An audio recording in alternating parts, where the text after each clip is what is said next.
Kate Keller, welcome to Life in Bold. Hi, Ben Hawes. Thank you for having me. It's been a long time coming. Yes. Kind of a long time coming. Like, not the longest ever time, but here's basically how the podcast works. So I go to open mics, I go to performances, I go to shows.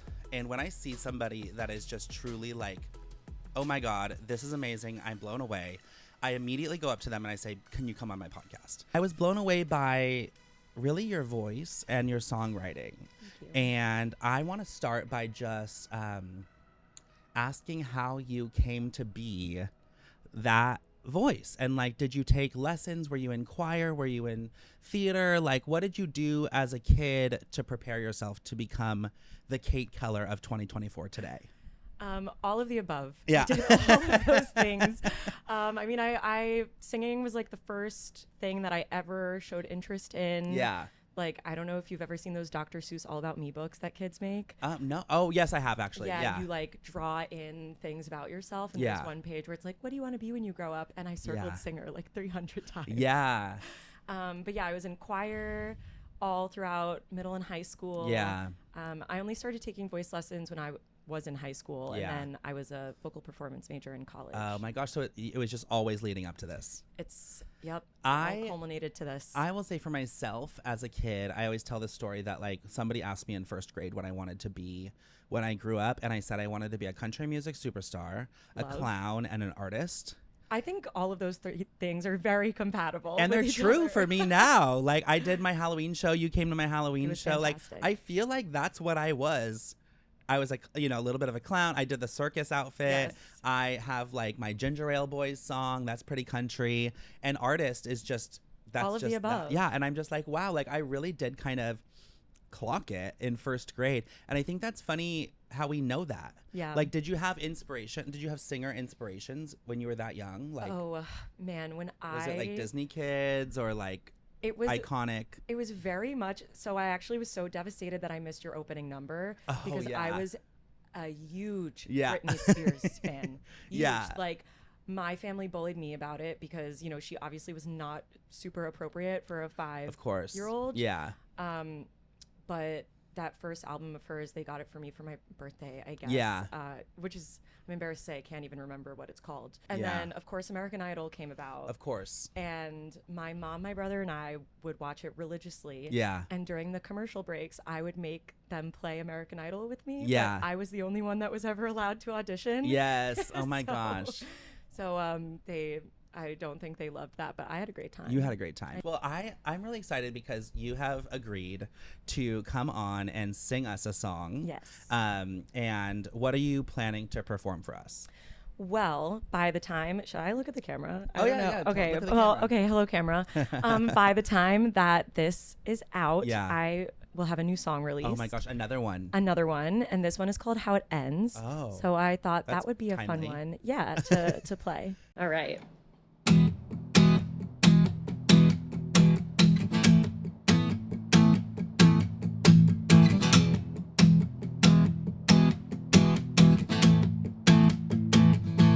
I guess it's been a long 6 months, dreaming about what I want, waiting for you to make a move, though I fear that you don't really want this too.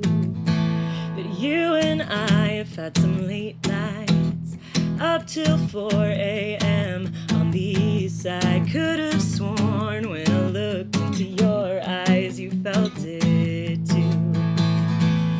I know there's 1,000 ways that this could go down, so many roads that lead us right to the fallout. Call me crazy, but God, I need to know how this ends. Been rehearsing what I might say, feels like deja vu in the worst way. Only one of us has been hurt and you can't see all the little things that I've done, sending signals without being too blunt, kept your secrets close like a handgun under my bed. I know there's 1,000 ways that this could go down, so many roads that lead us right to the fall.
That was exactly what I imagined. Yay! That was so good. Thank you. And that's your new song. When does it come out? November 22nd. But that is such a beautiful song. Oh my Thank God. you. Okay, let's transition back to the podcast because I have some fan questions for you. All right. Okay, this is musical comedian Sean Cantatori.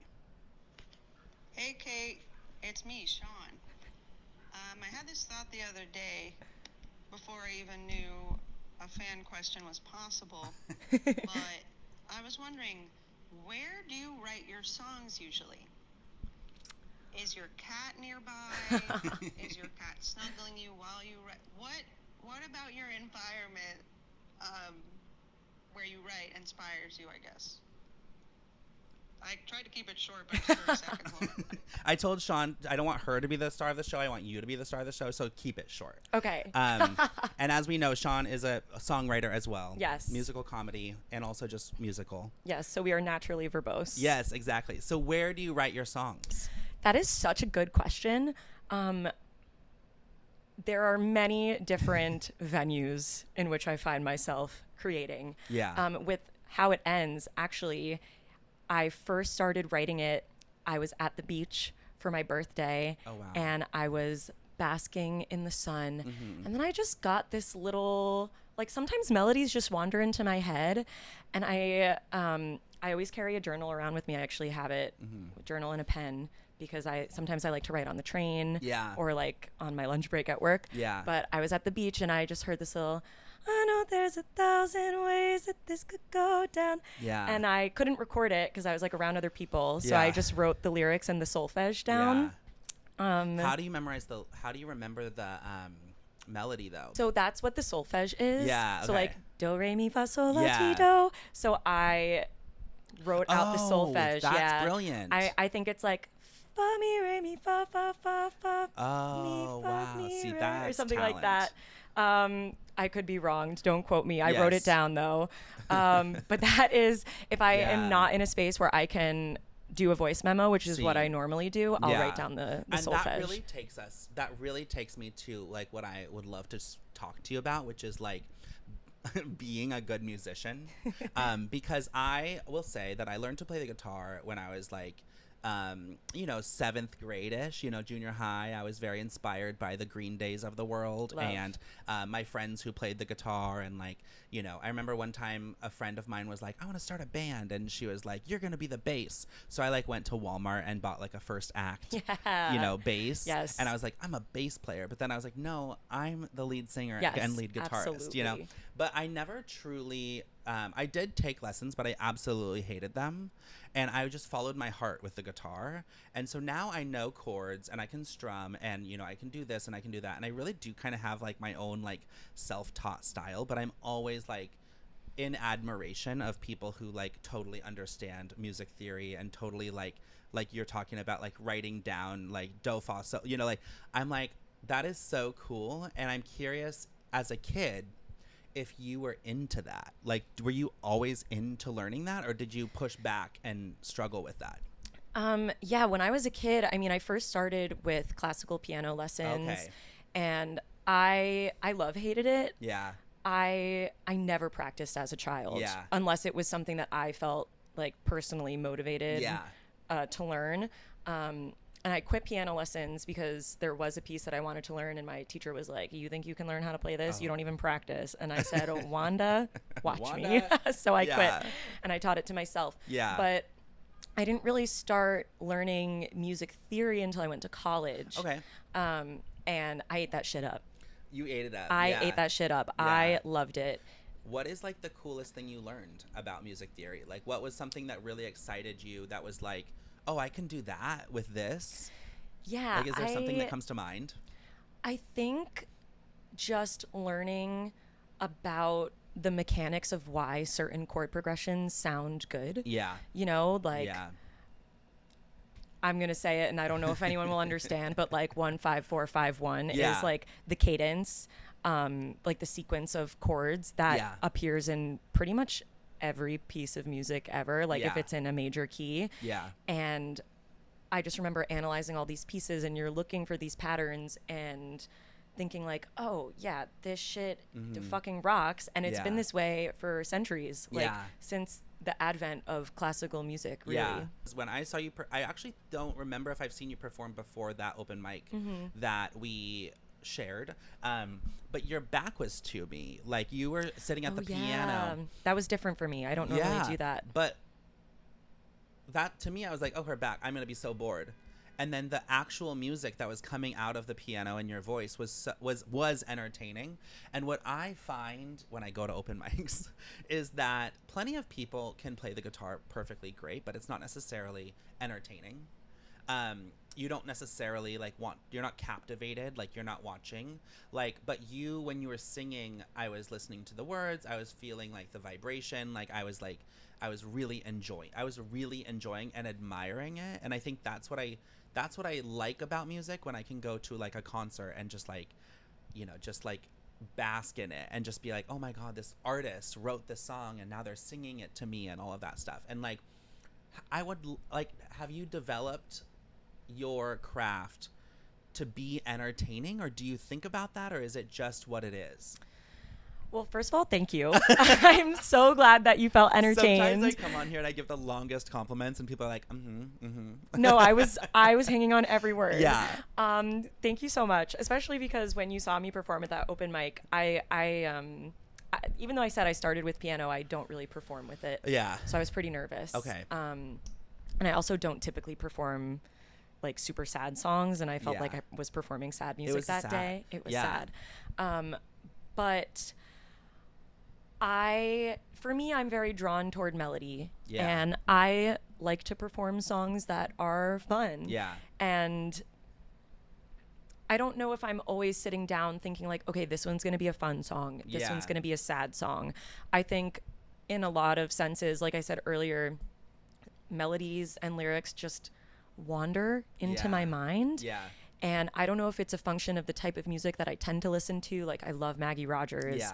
And I think she is really astute at writing catchy music that still has depth to it. Right. So do you think about the marketing of your music, or and does it come when you're writing the music, or do you just write the music for the art and then think about it? Yeah, I definitely think about it all the time. Yeah. I think once a week in one of our band group chats, I'm like, how do I market myself better? Yeah. How do I find my brand? Because that is unfortunately a huge component of it now. Yeah. I would say I typically start just by writing the music. Yeah. And I try to get the music to be the best that I think it can be. Yeah. And I like to hope that I have some level of taste. And if I really like a song, right, and it means something to me, even if it just resonates with one other person, that feels like a success. Yeah. But I do find myself thinking often, is this gonna gain traction? Yeah. And obviously I want people to like it, because a lot of artists hate all the marketing stuff. I mean, to be clear, Yeah. I hate the marketing stuff right. too. It is such a drain Yeah. on my energy because it does not come naturally. Yeah. I often think about just throwing my phone in the East River and going off the grid. Yeah. Which I can't because I am addicted to that. Yeah. That little box. Yeah. But I am a little obsessive about it. Yeah. God, there are so many ways that you can market a song. Yeah. And I feel like I have to keep trying everything. But yeah, I'm thinking about growth all the time, because if I want to be a touring musician, I have to grow a fan base. I know. And that's very daunting. It is, because you have to get people to care. Exactly. You have your friends that'll come to your shows, and you'll have people, friends of friends, or a couple of people here and there who are coming, and but you have to get, it's I think of basically Lady Gaga, Yep. and just her fans are crying at her shows, and Taylor Swift and Maggie Rogers, and just Beyonce, just everybody is they care so much, and they're what is Beyonce gonna do, Right. And that's really a fan base is they're when you're on the red carpet, they're oh my God, what's gonna happen, and creating that just emotional connection. And it's you do have really, really, really good music. Thank you. And it's recorded and it's available. A lot of people have great music, and even in the comedy world, there are great comedians who have no online presence. So if you want to become a fan of them, like, what do? Right. You know, like, you could go to their shows, but then it's just like some secret, like, oh, this person's really talented. But I think it's really important to have the online presence. But I always love talking about it on this podcast because everybody has a different relationship to it. But I want to talk about the art too, you know, like, I want to talk about the art. Have you always been in tune with yourself as an artist when it comes to songwriting? Oh, well, as it relates to songwriting, it's actually a pretty recent development in my life. Wow. I wrote my first song in 2021. Shut up. I won't. Shut up. No, I'm going to keep talking. I'm telling women to shut up. Yeah. In 2024, you're allowed to do that on the federal level. No. Okay, you wrote your first song in what, 2021? Is that what you said? 2021. And what was the song? It was called Need Me Again or Need You Again. It was very jazzy. And I sent it to Evan. Yeah. I was still living in Queens. It was right before I moved to the Midwest to go get a doctorate. Really? Yeah. Yeah, which I'm not a doctor. I don't have that degree. As I was researching, I saw you, your tiny desk. Video. Yeah, that's when I was living in Chicago. And that's where you said, like, I'm based in New York, but I'm here in Chicago. And I was like, oh, Chicago. Okay, that's a cool little, like... it was a little side quest. Yeah. So you were writing the song. I wrote this song, and I sent it to Evan because we started to really get close after I graduated college. He was still at school. We went to the same school. And we were both dealing with, like, vocal health issues, and we got really close over that. And he was writing and putting out music. And I was like, man, I've always wanted to do that, but I never thought to try. Yeah. It was just something that I told myself I would be bad at. Okay. So were you thinking of a career in music as someone who was not writing music? Were you thinking of, like, being just a musician that sang other songs? Is that what your big dream was at the time? My big dream at the time of writing that song was I'm going to get my PhD and be a research scientist. Okay. Yeah. I had to be clear, I've always wanted to be a musician. Right. Like, I did Long Island's Got Talent as a kid. Yeah. I had, like, a pretty big YouTube following in high school. Yeah. I'm from Long Island. Yeah. It was all I ever wanted, but I was telling myself all these really negative things, like, you're too shy, or you're not good enough, or it's too late, so why bother? But then when I went to go get my PhD, and I felt really disillusioned by that experience, I sent Evan that song that I wrote before I moved, and he sent it back to me all produced. Wow. And it woke me up out of this stupor. I was like, oh, I can do this. Yeah. And maybe I should. And then it just really, exploded from there. Yeah. I just started writing like a crazy and person. It seems like you understood songwriting, even if you weren't writing songs. Like, it seems like you knew the structure of songs, you knew melodies, you knew, like, what was catchy or what was meaningful. Like, does that resonate? I hope so. Yeah.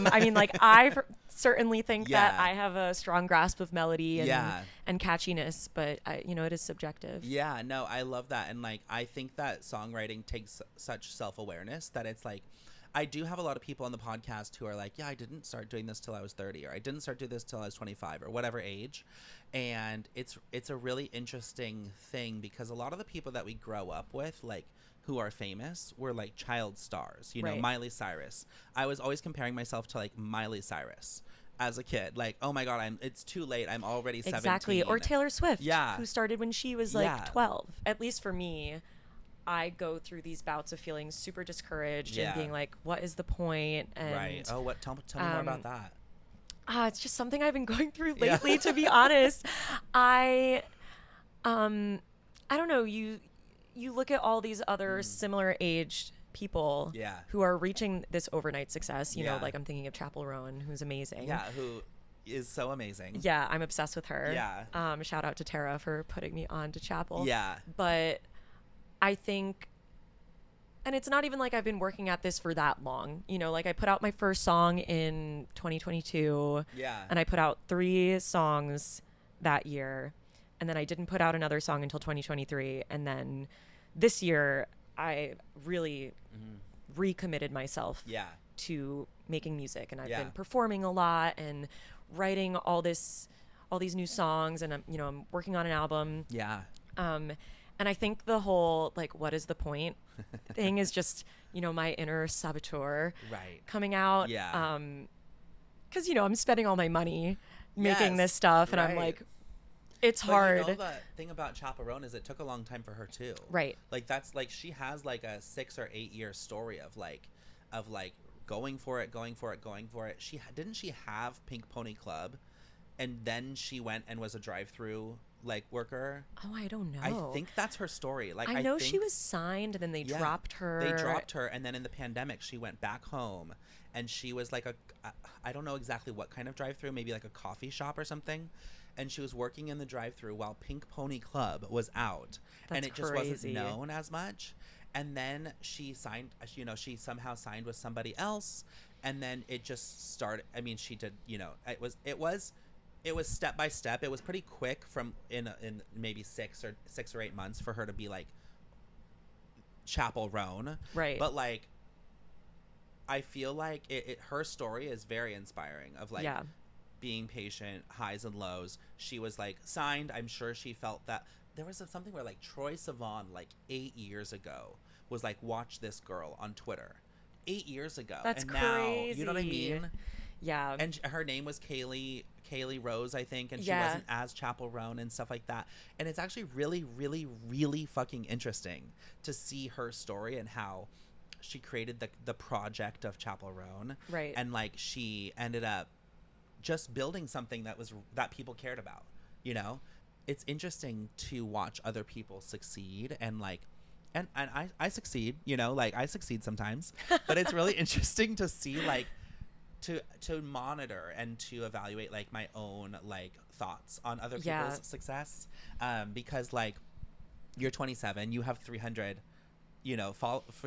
monthly listeners, and I'm like, damn, like she's killing it. And then you have someone who probably has 1,000, and you're like, damn, she's killing it. And then that person's looking at Lady Gaga, you know, and like it's just really an interesting thing to navigate and be mature about. Yeah, you know what I mean? Like, because it is all our own experiences. Yeah, that it's we all can't ego. Compare. Yeah, it's all ego and just like getting in your own way. Yeah. And I know rationally it's not helpful to compare myself to others. But oh God, it's so enticing. I know. So easy to do. I know. Or also like just like people's upbringings, I think is really an interesting thing to be jealous of, because I know that I didn't do the arts as much because I was afraid of being outed as gay. Like I think I was like, oh, if I do a play, people are gonna know I'm gay. Meanwhile, everybody knew I was gay. Like, old news. Like it's so unfortunate that like I grew up and like in my town, like which was not that crazy conservative or anything,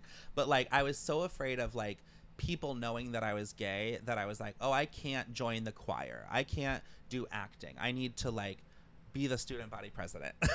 Right. Which is not that different. Like but like I think that sometimes I get jealous of people who were like you know, like, oh, I when I was 6, I was like, oh, I'm taking piano lessons and I did this and I did that. Like Sean is an example. Like she writes really funny songs.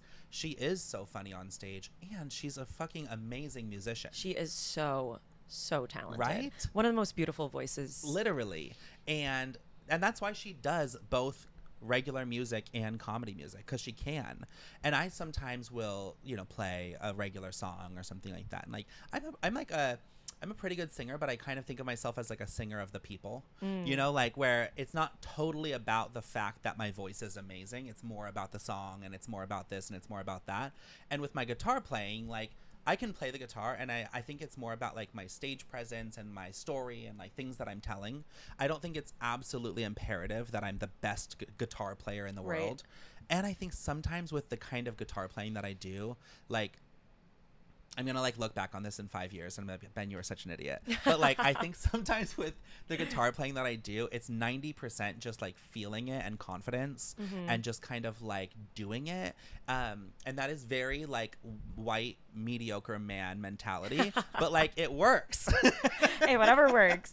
And I want to get better at the guitar, and I am continuing to work on my voice, and my voice today is like 100 times better than it was 2 years ago. So it really is a journey. Yeah. But I do think about about people's like fundamental skills that they have that I'm like, man, like I wish I was like grew up as a theater kid, you know.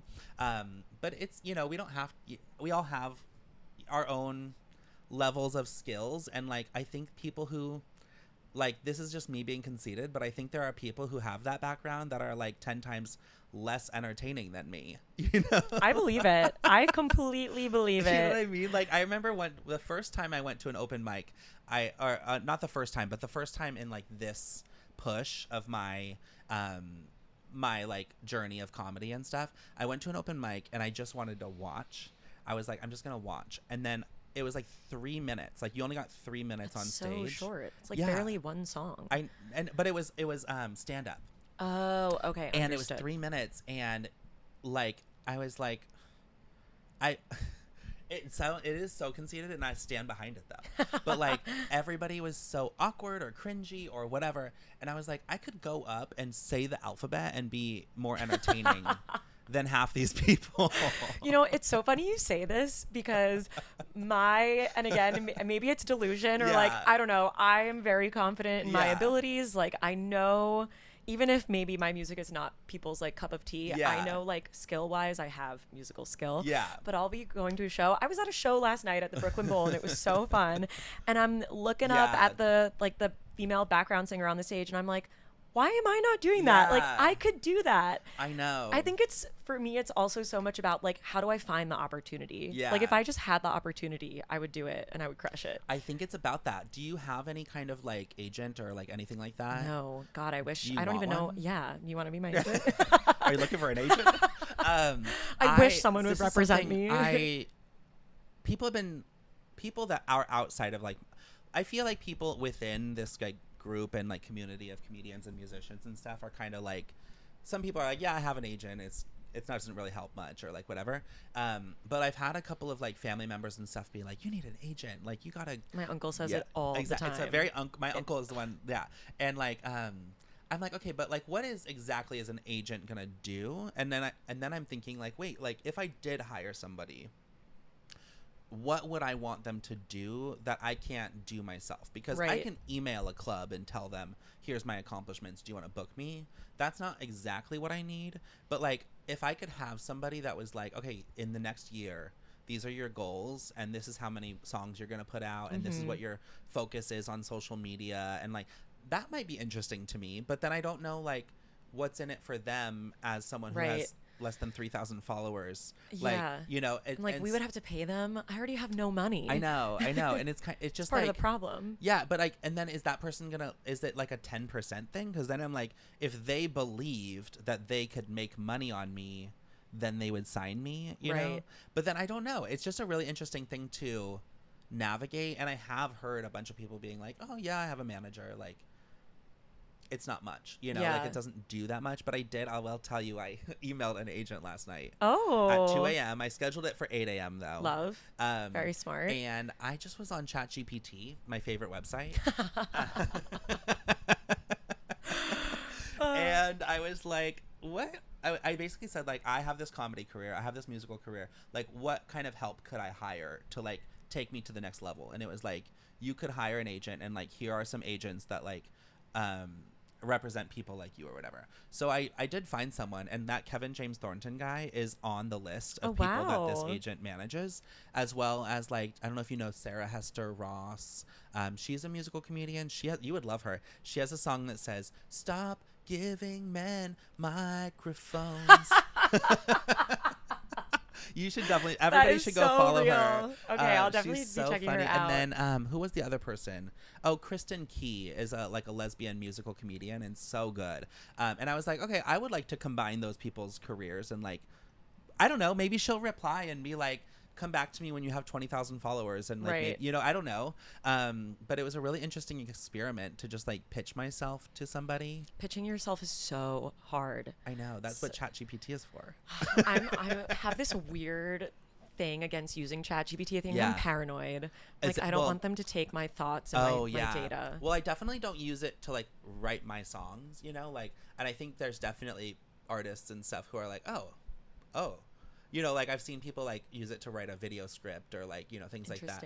And like I'm like that's my personal like creative line is like I'll use it for like strategic thinking, but not songwriting. But it's like I use Rhyme Zone. Oh, I love Rhyme Zone. Rhyme Zone. When I'm stuck, sponsor this podcast. Yeah, seriously, Rhyme Zone. please pay us. I love Rhyme Zone. Yeah. When I haven't used it lately. Because you're getting better, I think. Because as I get better, I don't use it as much. Yeah. Because I'm like, I know the words that rhyme sometimes. Exactly. Yeah. My internal thesaurus is really bustling. Because I used to go like every lyric, like Rhyme Zone. Okay, what word rhymes? And then what can I say about that word? Right. And now I'm like better like at the songwriting, and I know what I want to say rather than just rhyming the word. And I've gotten more comfortable with like looser and looser rhymes. I love a loose rhyme. Yeah. I love a near rhyme. Yeah. Sometimes I love not rhyming. Yeah. I know. Or like an internal rhyme. Like, yeah. I don't know. I think playing with rhyme structure is another good challenge. One of my favorite like jokes is to talk about why a lyric says something. When it's like the only reason this character in the song did this is because nose rhymes with hose. Yes. You know what I mean? Like that's so real. Okay, so getting to like your journey and boldness, something that I like to ask on this podcast, very obviously, is like what boldness means to you. And we've talked about like self-awareness. We've talked about like understanding your dreams and like understanding what help you want and stuff like that. I'd be really curious to know, like, from your perspective and in your voice, like, what is boldness? I love this question. For me, boldness is just being unapologetically myself, whether that's in my interpersonal interactions or in my songwriting, just trying to be the most authentic version of me. Yeah. I think I spent so much of my life as a young person feeling a lot of self-doubt and feeling really unsure about myself. Yeah. And it surprises a lot of people when I say I used to be painfully shy, like crippling anxiety. And I even like through college, I would stand by that statement. Yeah. And I don't know what happened, but as I, continue to grow into who I am, I just feel that there's not time for that. Oh, okay. Yeah. There's no time. there's no time to be shy. Like people are going to like me or not. Yeah.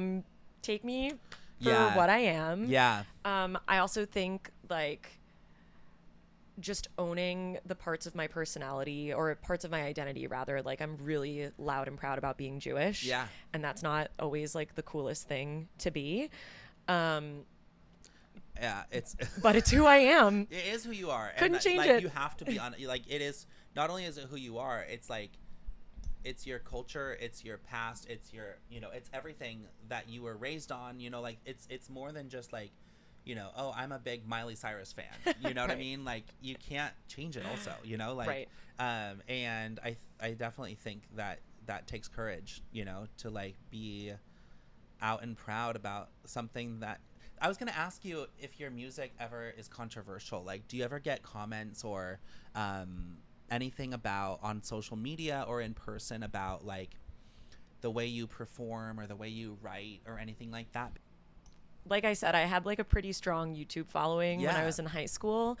And a lot of those videos still have tons of views, which I'm not going to take them down, but man, looking back at me being like 13, 14, 15, and some really hateful comments being like, you are ugly or you sound like a boy because I have like a deeper voice. I have a very raspy voice. Yeah. So people also would comment being like, do you smoke cigarettes every day? I'm like, I actually have sounded like this since I popped out of the womb. So interesting. Yeah. So did that affect you a lot in high school? Like you would get comments like that and like, oh my God, it was so bad for my self-esteem. I feel like as a teenage girl, you're already so preoccupied with self-image and self-worth. Which I still am, by the way. Yeah. In this society, it's very hard not to be. Yeah. Or even like I had, when I was in high school, I did like musical theater. Yeah. And senior year, we did Little Shop of Horrors. Yeah. And I was one of the street urchins. I was Ronette, if you are familiar with the show. That's so She sang like all the lower harmonies. Okay, yeah. And I remember the co-director who was my AP calculus teacher. Yeah. I won't say his name. Not that he'll ever see this. Yeah. But I remember I was getting on stage Hey, you to never like. know. It might go viral. You never know. Should I say it? I'm not gonna say No, it. don't say it. Spare him. I'll spare him. I actually did love him, but he was like problematic in certain ways. But he did say to me, he was like, "All right, here comes the man to sing her solo." Oh my gosh. And I think about that sometimes. I'm like, and also I do get a lot of comments about. They're usually positive about how my voice is very unique. Right. Like literally I was in temple for Yom Kippur last month. Yeah. And this mother turned around and we're all crying. It's like a very sad day. Yeah. And she's like, your voice is so beautiful and so unique. And it's been such a pleasure to like sit in front of you for this service. Yeah. I was like, thank you so much, because it's, you know, sometimes people are like, oh, like your voice is so weird. Like, Yeah. why does it sound like that? I hate that. It's literally your voice. Yeah. Like, Let me ask you this. At high school, was your YouTube following really prevalent in your high school experience, like at school? Because I did have a YouTube show as well in high school. And I did not have a huge following, but it was very prevalent like within my high school. Like people would watch my videos and I had merch. I'm a big merch guy over here. love it. And people would wear t-shirts, like, you know, kind of as a joke, but like just, you know, oh, Ben's a little celebrity, like whatever. But it never had to reach outside. So I didn't get a lot of like hate comments and stuff like that. I just got people at my high school who were like, what are you doing? Yeah. You know, I never really talked about it with anyone from high school. Yeah. It was like I would post it on YouTube and then I would share it on my Instagram and Twitter and Facebook. Yeah. Like I said, I was super shy in high school. Yeah. So I kept to myself. People did know me as like, oh, Kate sings. Yeah. So like senior year when you do like the senior superlatives, Yes, did you do right. that? It was like most likely or best singer or something Yeah, like that, or something, like yeah. most likely to blah blah blah blah blah. Most likely to give up her voice to a sea witch and go Yeah, marry a man. exactly. It's like Kate. Yeah. So that was really the extent of it, and I actually felt super embarrassed by Really? like. I did it because I loved it, Yeah. and you know Justin Bieber got found on YouTube. So Right. again, me and my little delusion, I was Right. like, this is gonna be my way in. And is that what you would mainly do? Sing? Is just put up covers and Yep, stuff? I would do covers. Yeah. And once I learned how to harmonize and you like would- splice audio together. Yeah. That was my thing. I would put out a new cover once a week. Yeah. Do you Take what's your requests. relationship to like putting your music on social media now or YouTube? You know, I actually have been thinking about how I should probably get back into making those weekly covers. Yeah. Because people really like them. I love them. I eat up whenever I find a new person who does covers. They're 5-minute videos. They're like, hi, I'm Lauren. I make videos or whatever. And here's my cover of whatever. Right. And I'm like, okay, great. Like you have a beautiful voice. You really should do those. I think I will. Yeah. It's so hard to find the time. Yes. But I mean, obviously I love to sing. Yeah. And it'd be so weird if I didn't, You were right? like, I hate singing also. I hate singing. It's awful. It's the worst thing ever. But I love to create, and I love to write music, of course. Yeah. And I do share my songs like across platforms. Right. But people, I think making covers that people really like is a good way to introduce yourself to a new audience. I know. And there's people that like I was a big like Sam Tsui fan. Do you know him? He's Wait, yeah, I do know him. Oh, he's, he was big on YouTube in like the big on 2010s. YouTube. Yeah. I was a big fan of him, and like, but I noticed like I would love his covers, and then like, and now it's changed. I really like a lot of his original music now. But at first I was like, I don't want original music from this person. Like I want covers. Like I want the Britney Spears. I want the Lady Gaga. But then over time I did fall in love with his whole thing, and he has a husband and like a daughter, and like I've been following for like 15 years, and now I do care. So that's kind of also to the long game. Like you start with a cover, like, and I think of videos on YouTube as just kind of SEO spider webs or spider legs, where like the more you have on YouTube, the more someone might search something and find you and whatever. Okay, I want to ask you a final question. Okay. And the final question, I don't think I've really asked this to people, but I'm really curious about your advice to like your high school self. Like, Ooh. sometimes I feel like the question is cheesy, but in this moment, I'm feeling like it's not cheesy. Yeah, I give me like a little chill. I don't know. I'm very Yeah. dramatic though. Yeah. No, I'm feeling like it's like, what is your advice to the girl who got like, best singer or like best musician in high school, but was like putting stuff out on YouTube and just not totally talking about it, but having a following, and like now you're 27, you're, in the city, you have 300 monthly listeners. I think it's 330. I shouldn't cut it short. But like, what would you tell that person? I would tell her, I would say, Kate, don't be afraid. Yeah. Believe in yourself and just start doing it. Yeah. Yeah, just start doing it and stop listening to that little voice in your head that says you're not good enough. Yeah. And what's the point? Yeah.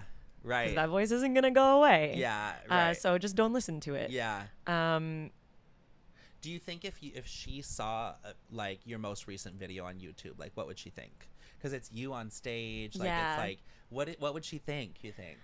I think she would be shocked that I had the courage to write my own music Yeah. and find other musicians to play with and get up on a stage at Yeah. Arlene's Grocery Yeah. and play that original music. Yeah. Yeah, I think she would be surprised and be like, is that really me? Like, am I doing that? Yeah, I was thinking about that question recently because I have the video on YouTube of me doing that circus performance at Stonewall. And like, there's so much about that performance that I think my 16-year-old self would be like, huh? Like, literally just be like, first of all, I'm gay. What? And then like, no, I'm wearing fishnets and like I'm at Stonewall, which at 16, I don't even know what that is. But Right. like, if I could just show that video to him, like, I wonder if he would be like, because I had big dreams of being like extremely, A-list famous at that time. And like, I wanted to be basically like, I literally was like, I need to be the next Disney kid or like whatever, like, and I wonder if he would be, I think the content of the video, he would be like, wow, that's fucking cool. And then I think he would be like, that's what I look like? Yeah. Oh, wow, I'm like older and like I'm, my body has changed and like I just look so I feel like I would feel like, what the heck? That's me? And then if you said like, oh, and you only have like 2,600 followers on Instagram, like you are not on E! News every night. You know what I mean? Not yet. Like, I think he would be like, there would be a level of like, okay, like, why? Or like, what's going on? And then I would be like, tell him like, you took your 20s to like figure it out. Like, you were not ready whatsoever to have the message that you have now.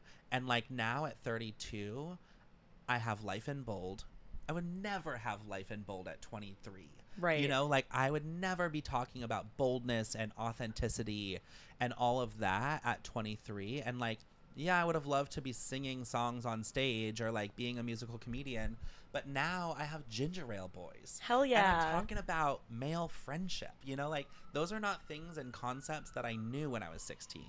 At that time, I would have just been like a Justin Bieber and, and like a Shawn Mendes, and like, that's wonderful. But like, even Shawn Mendes I think he's 26 or 27. And for the first time, he's on stage being like, hey guys, like, I'm figuring out my sexuality. He's been in it since he was really young. Yeah. And I think it's really interesting. Again, like, I think this is kind of becoming a little bit the theme, is like the long game. Yeah. And it's like, it is such a long journey to be an artist for your whole life. And we're not all going to be like Stevie Nicks, like, where you've been in it for 50 years in the public eye, like, and I think it's just so cool to think about what's possible going forward with the skills and the perceptions and like the work that we've done on ourselves to become centered in who we are, to be the artist that we're putting out, Yeah.